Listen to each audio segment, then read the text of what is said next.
Everyone, this is Sujeet Singh और आज का जो टॉपिक है वो है cell envelope and its modification. तो बेसिकली ये एक क्लास 11th का बायोलॉजी का चैप्टर है और इस चैप्टर का नाम है cell the unit of life. तो मैं आप सभी से उम्मीद करता हूँ कि आपको ये लेक्चर सीरीज़ पसंद आ रही होगी और आपको समझ में आ रहा होगा, और मैं साथ में ये भी उम्मीद करता हूँ कि आप इन वीडियो लेक्चर्स को देखने के बाद एटलीस्ट एक बार या दो बार अपनी बुक्स की रीडिंग ज़रूर कर रहे होंगे। क्योंकि देखो बच्चों, अगर जब तक आप वीडियो लेक्चर्स देखने के बाद बुक्स की रीडिंग नहीं करोगे तब तक आपके कॉन्सेप्ट और अच्छे से नहीं अंडरस्टैंड कर पाओगे। ठीक है, तो बेस्ट वे है कि इन चीज़ों को मेमोराइज रखने के लिए इन वीडियो लेक्चर्स को देखने के बाद एटलीस्ट आप एक बार ज़रूर अपनी बुक्स को रीडिंग करो। तो देखो, सेल एनवलप और मॉडिफिकेशन के बारे में अगर हम अंडरस्टैंड करें तो हम यहाँ पर बात करते हैं किसके रिस्पेक्ट में बात कर रहे हैं? प्रोकैरियोटिक्स के रिस्पेक्ट में बात कर रहे हैं। ठीक है, तो बेसिकली अगर हम प्रोकैरियोटिक ऑर्गेनिजम्स की बात करें तो प्रोकैरियोटिक ऑर्गेनिजम्स में हमने ये देखा कि यहाँ पर सपोज आपके सामने एक बैक्टीरियल सेल का स्ट्रक्चर हमने ड्रॉ किया। इतना बड़ा बैक्टीरियल नेकेड आई से तो आप नहीं देख सकते, बट समझाने के लिए मैं थोड़ा सा स्ट्रक्चर्स को ड्रॉ कर रहा हूँ ताकि आप समझ पाओ कि बैक्टीरियल सेल्स होती कैसे हैं। देखिए, तो जनरली हम अंडरस्टैंड ये करते हैं कि जो आउटर मोस्ट कवरिंग है जिसको हम बोलते हैं cell wall. Cell wall outermost covering है और इसके अंदर की जो लेयर प्रेजेंट है इसी लेयर को हम बोल देते हैं क्या? Plasma membrane. ये बात तो क्लियर है। अब देखिए, सेल वॉल जो है वो बेसिकली एक चीज़ तो है कि सेल वॉल क्या प्रोवाइड करती है, तो ये शेप प्रोवाइड करती है। किसी भी बैक्टीरिया की जो सेल वॉल है ये उसको क्या करती हैं? शेप प्रोवाइड करती हैं, और साथ में क्या प्रोवाइड करती हैं? तो स्ट्रक्चरल सपोर्ट प्रोवाइड करती हैं। स्ट्रक्चरल सपोर्ट प्रोवाइड करती हैं मींस डिफरेंट स्ट्रेसेस होते हैं बैक्टीरिया को, और उसे भी क्या करता है? सेल वॉल प्रोटेक्ट करता है। ठीक है, जनरली होता क्या है, और इसके अंदर इनका क्या प्रेजेंट है? सर्कुलर डीएनए प्रेजेंट है, या आप बोल सकते हैं क्या प्रेजेंट है? Circular chromosomes. देखिए, ये एक वाइट बोर्ड पर हम इस चीज़ों को अंडरस्टैंड कर रहे हैं, तो हो सकता है कि राइटिंग आपको थोड़ी सी चीज़ें अटपटी लगे, लेकिन इतना है कि आप चीज़ों को अंडरस्टैंड कर सकते हैं। तो मेरा मेन टारगेट ये है कि बच्चों को टॉपिक्स क्लियर होना चाहिए, और उन टॉपिक्स को यहाँ से पढ़ने के बाद एटलीस्ट वो बुक्स को रीड करें। ठीक है, आप अपनी नोट्स जो प्रिपेयर कर रहे हैं उनमें आप अच्छे से लिखिए, अच्छे से ड्रॉ कीजिए, बट मेन टारगेट मेरा है कि आपको टॉपिक्स क्लियर होना चाहिए। तो देखिए, एक यहाँ पे टर्म आया सेल एनवलप। तो बेसिकली जो सेल एनवलप है, अगर हम सिर्फ सेल एनवलप को देखें तो सेल एनवलप जो है वो कंसिस्ट होता है, कंसिस्ट विथ 3 लेयर। अब वो लेयर कौन कौन सी होती है? तो सबसे जो इनर मोस्ट लेयर होती है इसको हम बोलते हैं प्लाज्मा मेम्ब्रेन। ये क्या होती है? सबसे इनर मोस्ट होती है। ठीक है, अभी इसको थोड़ा सा हम क्लियर करते हैं। इसके बाद क्या प्रेजेंट होती है? तो इसके बाद प्रेजेंट होती है सेल वॉल। तो जनरली बैक्टीरियाज में ये दो लेयर तो सभी में प्रेजेंट होती है, बट कुछ स्पेसिफिक बैक्टीरियाज हैं जिनके अंदर और कौन सी लेयर प्रेजेंट है? तो आउटर मोस्ट कवरिंग वहाँ पे क्या प्रेजेंट है? ग्लाइकोकैलिक्स की लेयर प्रेजेंट होती है। क्या प्रेजेंट होती है? ग्लाइकोकैलिक्स की लेयर प्रेजेंट होती है, जिसको आप बोल देते हैं क्या? एक तरह का क्या है? पॉलीसैकेराइड है। तो अगर आप ओवरऑल बात करें तो बैक्टीरिया की आउटर मोस्ट कवरिंग क्या है? आउटर मोस्ट क्या है? ग्लाइकोकैलिक्स है। ठीक है, और इनर मोस्ट क्या है? Plasma membrane. ये बात क्लियर है? अगर हम इसको इस तरीके से समझें तो सबसे अंदर क्या प्रेजेंट है? Plasma membrane. इसके बाहर क्या प्रेजेंट है? क्या प्रेजेंट है? तो सेल वॉल। इसके बाहर और क्या प्रेजेंट है? तो अगर मैं बोलूँ यहाँ पर कि इसके बाहर क्या प्रेजेंट है, तो इसके बाहर प्रेजेंट है ग्लाइकोकैलिक्स की जो लेयर है, ठीक है, यही लेयर क्या है, ग्लाइकोकैलिक्स की लेयर है। तो अगर हम बाहर से अंदर की तरफ मूव करें तो सबसे आउटर मोस्ट क्या प्रेजेंट है, ग्लाइकोकैलिक्स, उसके बाद क्या प्रेजेंट है, सेल वॉल, उसके बाद क्या प्रेजेंट है, प्लाज्मा मेम्ब्रेन। यहाँ तक सभी चीज़ों को क्लियर है। और प्लाज्मा मेम्ब्रेन का जो नेचर होता है, ये प्लाज्मा मेम्ब्रेन जो है वो क्या है, semi permeable in nature. Plasma membrane क्या है, semi permeable in nature, semi permeable in nature means semi permeable बोल सकते हैं या सेलेक्टिवली परमेबल बोल सकते हैं, क्योंकि ये हर मॉलिक्यूल को प्लाज्मा मेम्ब्रेन को क्रॉस नहीं कर पाता है। यहाँ तक सभी को चीज़ें क्लियर है। अब देखिए होता क्या है कि अगर मैं बात करूँ बैक्टीरिया को, तो बैक्टीरिया जो है वो जनरली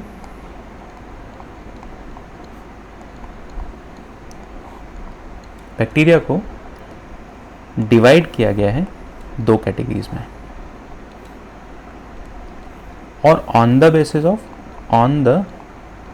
किसके बेसिस पे डिवाइड किया गया, तो on the basis of cell envelope. Cell envelope के बेसिस पे बैक्टीरिया को डिवाइड किया गया है यहाँ पर, और कुछ बैक्टीरिया को क्या बोला गया है, ग्राम पॉजिटिव बैक्टीरिया, और कुछ को बोला गया है ग्राम नेगेटिव बैक्टीरिया। अब देखिए होता क्या है कि ये जो प्रोसेस है, अगर आप स्टेनिंग प्रोसेस में पार्टिसिपेट करते हैं, मीन्स बैक्टीरिया को स्टेन करते हैं, तो कुछ बैक्टीरिया जो हैं जो इस स्टेन को एब्जॉर्व कर लेते हैं, या आप बोल सकते हैं ये इस स्टेन को क्या कर लेते हैं, टिकअप कर लेते हैं।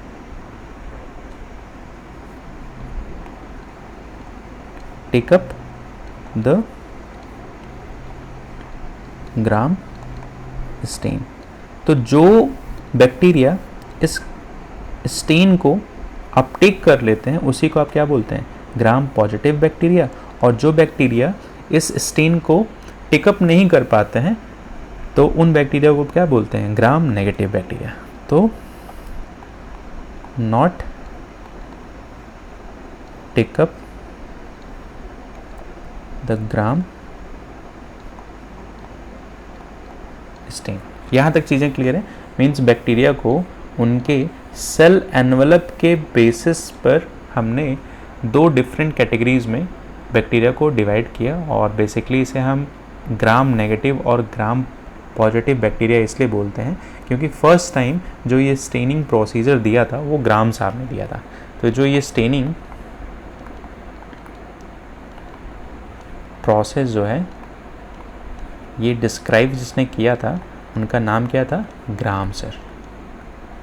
इसीलिए हम इनको बोलते हैं ग्राम पॉजिटिव और ग्राम नेगेटिव, इसीलिए हम बोलते हैं ग्राम स्टेन इन्होंने क्या किया, यूज़ किया।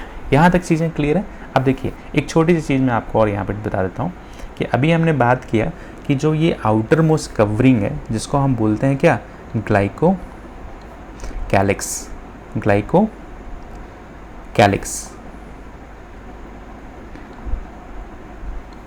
ठीक है। तो अगर ये ग्लाइकोकैलिक्स बहुत ही टाइटली प्रेजेंट है, मींस बहुत एक तो थिक प्रेजेंट है, मतलब थिक लेयर में हो, या आप बोल सकते हो कि बहुत ज़्यादा टफ है, ठीक है। तो अगर ये बहुत ज़्यादा टफ है और थिक है तो इन्हीं ग्लाइकोकैलिक्स को क्या बोल देते हैं, these glyco called as capsule. ये याद रहेगा हमेशा आपको। तो जो ग्लाइकोकैलिक्स बहुत ज़्यादा मोटी लेयर प्रेजेंट है और बहुत ज़्यादा टफ है उसी ग्लाइकोकैलिक्स लेयर को क्या बोल देते हैं? कैप्सूल बोल देते हैं, ठीक है। और अगर ये ग्लाइकोकैलिक्स बहुत ही लूज फॉर्म में प्रेजेंट है तो इन्हीं ग्लाइकोकैलिक्स लेयर को क्या बोल देते हैं? Called as slime layer, called as slime layer. तो बेसिकली कैप्सूल और स्लाइम लेयर कुछ और नहीं है, ये ग्लाइकोकैलिक्स ही है। और अगर ग्लाइकोकैलिक्स बहुत ही टाइट, बहुत ही थिक प्रेजेंट है तो उसी लेयर को आप बोल देते हैं कैप्सूल। और ये अगर ग्लाइकोकैलिक्स बहुत लूजली अटैच्ड है या लूज कंसनट्रेटेड फॉर्म में प्रेजेंट है तो इसी को आप क्या बोलते हैं? Slime layer. ये बात सभी को क्लियर है यहाँ तक? अब देखिए होता क्या है कि ये चीज़ें तो हमने अंडरस्टैंड किया इनके मेम्ब्रेन के स्ट्रक्चर्स के बेसिस पे, और सेल एनवलप इन्हीं 3 लेयर की हेल्प से मिलकर के बना होता है। और ये 3 लेयर कौन कौन सी हैं? प्लाज्मा मेम्ब्रेन, सेल वॉल और ग्लाइकोकैलिक्स लेयर। अब बात करते हैं कि बेसिकली अगर हम बैक्टीरियल सेल्स को उनके मोटालिटी के बेसिस पे डिवाइड करें तो हमने बात किया यहाँ पर कि जो बैक्टीरियल सेल्स हैं, अगर हम बैक्टीरियल या बैक्टीरिया को अंडरस्टैंड करते हैं किसके बेसिस पे? बैक्टीरियल सेल्स को हमने किसके बेसिस पे अंडरस्टैंड किया? तो उनकी मोटालिटी के बेसिस पे अगर हम बात करते हैं तो अगर हम यहाँ पे देखें तो बेसिकली है क्या? तो बैक्टीरियल सेल्स या तो मोटाइल होगी या तो नॉन मोटाइल होगी। ये चीज़ें तो सभी को क्लियर है। तो कुछ बैक्टीरिया हैं जो मूव करती हैं जिनको हम बोलते हैं मोटाइल, और कुछ बैक्टीरिया होती हैं नॉन मोटाइल। अब देखिए होता क्या है कि जो मोटाइल बैक्टीरिया होती हैं, इन मोटाइल बैक्टीरियाज के ऊपर क्या प्रेजेंट होता है? इनके सरफेस पर क्या प्रेजेंट होता है? फ्लैजिलर स्ट्रक्चर्स प्रेजेंट होते हैं। तो आप बोल सकते हैं कि थिन फिलामेंटस एक्सटेंशंस प्रेजेंट होते हैं।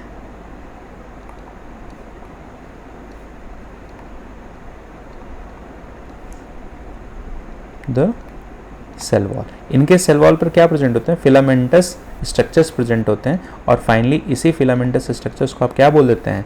Called as flagella. ये बात क्लियर है? तो जितने भी मोटाइल बैक्टीरिया हैं उन सभी के ऊपर क्या प्रेजेंट है? फ्लैजिला। और फ्लैजिला को अगर हम देखें तो बेसिकली ये कंसिस्ट होता है 3 कंपोनेंट की हेल्प से। किससे कंपोज होता है? कंसिस्ट विथ फिलामेंट, और क्या होता है? हुक, और साथ में क्या होता है? Basal body. तो यही 3 चीज़ें मिलकर के क्या बनाती हैं? फ्लैजिला बनाती हैं। यहाँ तक तो अभी सब चीज़ें क्लियर चल रही होंगी आपको। तो देखिए बैक्टीरियल सेल्स को हमने डिवाइड किया बेसिकली मोटाइल और नॉन मोटाइल के नेचर में, ठीक है। अब अगर मैं यहीं पर बात करूँ, एक छोटा सा इसी फ्लैजिला से रिलेटेड टॉपिक है, तो इन चीज़ों को हम, और कुछ इनमें नॉन मोटाइल है जिसमें क्या प्रेजेंट होता है? एब्सेंस ऑफ फ्लैजिला स्ट्रक्चर, ठीक है। अगर हम यहाँ पर बात करें, एक छोटा सा इम्पॉर्टेंट पॉइंट मुझे अभी याद आ रहा है, तो इसे भी आप थोड़ा सा समझिए कि होता क्या है कि इसी प्लाज्मा मेम्ब्रेन जो है उसके कुछ एक्सटेंशंस प्रेजेंट होते हैं, ठीक है, सेल के अंदर साइड। तो बेसिकली है क्या कि अगर आप इनको अंडरस्टैंड करते हैं, एक टर्म आता है मीजोसोम्स, या आप बोल सकते हैं इंक्लूजन्स। तो एक टर्म आता है इंक्लूजन्स।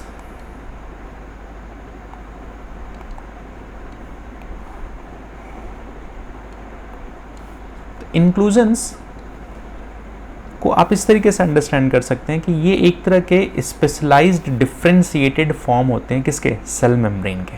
तो आप मेंशन कर सकते हैं कि specialized specialized differentiated form of cell membrane. इसी स्ट्रक्चर्स को आप क्या बोल देते हैं? Called as mesosomes. तो बेसिकली मीजोसोम्स कुछ और नहीं, ये सेल मेम्ब्रेन या प्लाज्मा मेम्ब्रेन के ही स्पेशलाइज्ड डिफरेंशिएशन पार्ट्स होते हैं, जिसको आप क्या बोलते हैं? मीजोसोम्स। अगर इन मीजोसोम्स के स्ट्रक्चर्स को के फंक्शन को देखा जाए तो इनका मेन जो फंक्शन है, जो मेन रोल है या आप कह सकते हैं मेन फंक्शन है, इनफोल्डिंग ऑफ सेल मेम्ब्रेन। इनका जो मेन फंक्शन है, मीजोसोम का जो मेन फंक्शन है, इनफोल्डिंग ऑफ सेल मेम्ब्रेन। ये बात तो सभी को यहाँ पे क्लियर है। अब देखिए होता क्या है कि जो मीजोसोम्स हैं, हमने अभी अंडरस्टैंड किया कि mesosomes formed by the extension of plasma membrane. हमने इसको क्या अंडरस्टैंड किया कि मीजोसोम्स क्या है एक तरह के,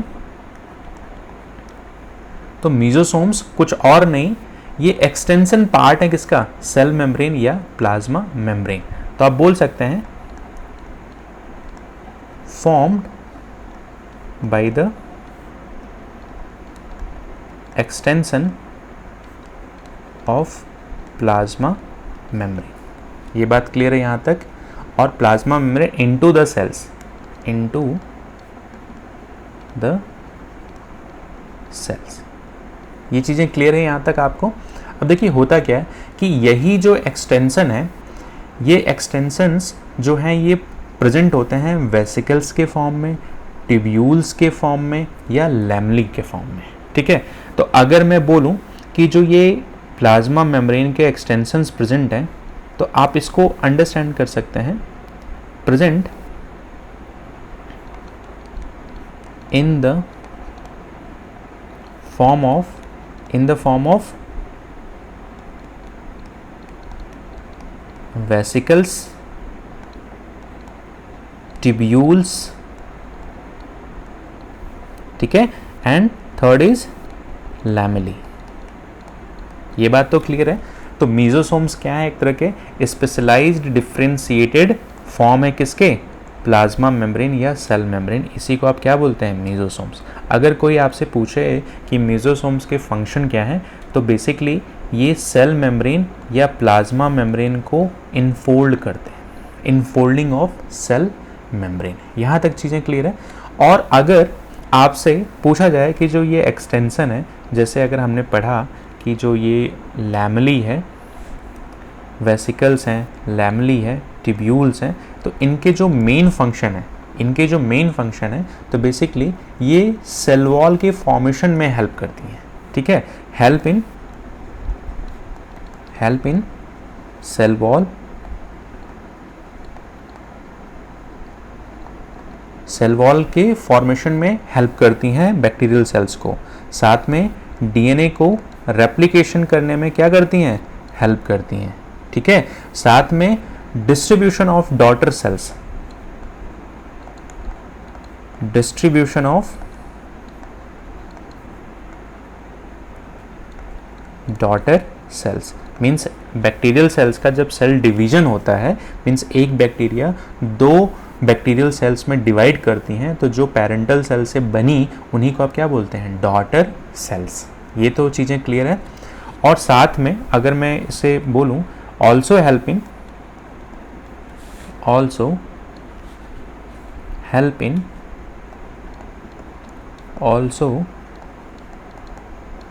इन रेस्पिरेशन,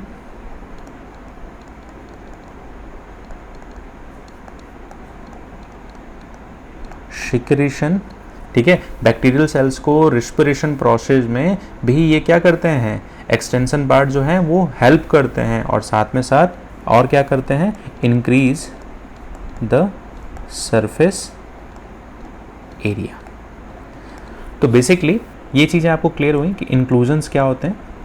तो इंक्लूजन एक तरह के स्पेशलाइज्ड स्ट्रक्चर ही हैं। ठीक है, और स्पेशलाइज्ड स्ट्रक्चर्स किसके हैं, एक्सटेंशंस हैं, प्लाज्मा मेम्ब्रेन या सेल मेम्ब्रेन, और इन्हीं स्पेशलाइज्ड स्ट्रक्चर्स को आप क्या बोल देते हैं, मीजोसोम्स। अगर मैं यहीं पर बात करूं एक छोटा सा कि कुछ बैक्टीरिया, कुछ साइनोबैक्टीरिया की अगर बात करें, अगर मैं यहाँ पर बात करता हूँ कुछ cyanobacteria, in some prokaryotic organisms, in some prokaryotic organisms like cyanobacteria. Comment section में आप मुझे कमेंट करके बताइएगा कि साइनोबैक्टीरिया जो ऑर्गेनिजम्स हैं इनका मेन फंक्शन या इनका मेन रोल क्या होता है। ठीक है, तो अगर मैं बोलूं कि इन some prokaryotic organisms like cyanobacteria, तो इनके अंदर जो एक्सटेंशन है, इन्हीं एक्सटेंशंस को आप क्या बोलते हैं, क्रोमैटोफोर। ठीक है, इन्हीं साइनोबैक्टीरिया के अंदर जो बेसिकली एक्सटेंशंस हैं, एक्सटेंशंस जो प्रेजेंट हैं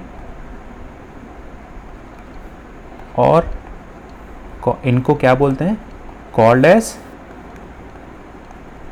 क्रोमैटोफोर।